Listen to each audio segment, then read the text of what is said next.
sunnah-sunnah Nabi Shallallahu Alaihi Wasallam di hari raya Idul Fitri. Dan sunnah ini sangat dianjurkan. Dan kita sangat sayang apabila dilewatkan, karena setahun sekali sunnahnya.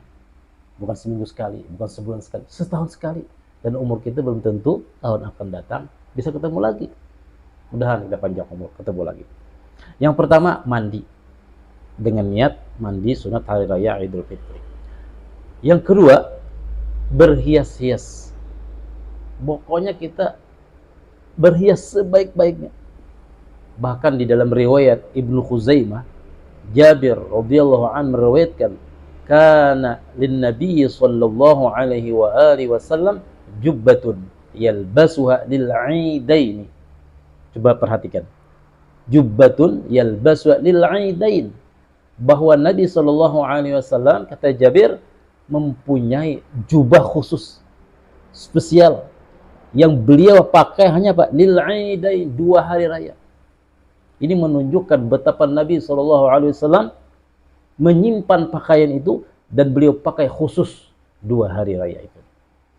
Maka jangan heran para ulama, pakaian di Idul Fitri itu luar biasa, pakaiannya berwibawa, berhias yang habis-habisan. Dan itu memang sunnah. Bukan kita itu pamer ria, bukan. Ada orang menganggap, wah itu anak-anak seperti itu, wah itu kanak-kanak kayak itu. Kada. Itu memang sunnah Nabi SAW. Karena kita menampakkan kegembiraan hati kita kepada Allah Jalla wa'ala. Kita mengikuti sunnah Nabi SAW. Kita menampakkan kemuliaan gembira hati kita. Gembira kita bisa bertemu Idul Fitri, bisa menghabiskan bulan puasa dengan penuh kemuliaan keberkahan. Maka ayo pakai pakaian yang sebaik-baiknya.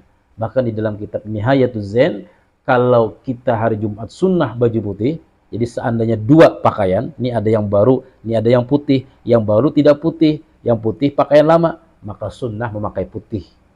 Walaupun tidak baru. Tapi beda di hari Idul Fitri dan Idul Adha, beda. Bedanya apa? Apabila ada baju putih, tapi itu sudah lama, ada baju baru, meskipun bukan putih, maka yang dianjurkan kita memakai pakaian yang bukan putih. Kenapa? Karena itu adalah baju terbaik kita. Kemudian selanjutnya kita makan sebelum mendatangi masjid atau ke lapangan, lalu kita bertakbir sejak dari rumah, takbir terus sampai kita ke masjid. Maka jangan sampai kita berbicara kanan kiri, karena itu sunnah Nabi SAW. Bahkan sahabat, para tabi'in, atba'ut tabi'in, semuanya bertakbir tanpa henti sampai menjelang salat sunnah Idul Fitri. Kemudian berikutnya, yaitu sunnah kita mengucapkan tahniah selamat Idul Mubarak, Idul Fitri, taqabbalallahu minna wa minkum, atau kullu amin wa antum bi khair, atau bahasa Indonesia selamat hari raya, atau bahasa Jawa sugeng riyadi, dan lain sebagainya serupanya.